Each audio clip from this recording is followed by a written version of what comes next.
మనమున్నది కలియుగం. అయితే ఈ కలి ఎవరు, ఎక్కడ పుట్టాడు, ఈ కలియుగాన్ని ఎలా శాసించగలుగుతున్నాడు తెలుసుకుందాం రండి. ఒకానొకప్పుడు ప్రళయాంతంలో బ్రహ్మ పృష్ఠభాగం నుంచి ఘోరము మలినము అను స్వీయ పాతకాలను సృజించాడు. ఈ పాతకాలు అధర్ముడు అనే పేరుతో ప్రసిద్ధి పొందాయి.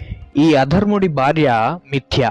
అధర్ముడికి మిథ్యకు దంభుడు అనే పుత్రుడు, మాయ అనే పుత్రిక పుట్టారు. దంభుడి వల్ల తన సోదరి అయిన మాయ లోభుడు అనే పుత్రుడికి, అలాగే నికృతి అనే పుత్రికకి జన్మనిచ్చింది. లోభుడు మరియు నికృతి ఈ అన్నా చెల్లెళ్లకు క్రోధుడు అనే కొడుకు పుట్టాడు. క్రోధుడికి హింస అనే సోదరి ఉంది. ఈ క్రోధుడికి హింసకు పుట్టినవాడే కలి. అంటే అన్నా చెల్లెళ్ళు కలవటం వల్ల పుట్టిన సంతానం వీళ్ళంతా. కలి నూనె కలిపిన కాటుకలాగా నల్లగా ఉంటాడు. కాకి లాంటి పొట్ట ఉంటుంది, వేలాడే నాలుక ఉంటుంది, చాలా భయంకరంగా ఉంటాడు చూడ్డానికి. జూదము, మద్యము, స్త్రీ, సువర్ణము అంటే బంగారము, ఇవి ఎక్కడెక్కడైతే ఉంటాయో అక్కడ కలి ప్రభావం అనేది ఉంటుంది.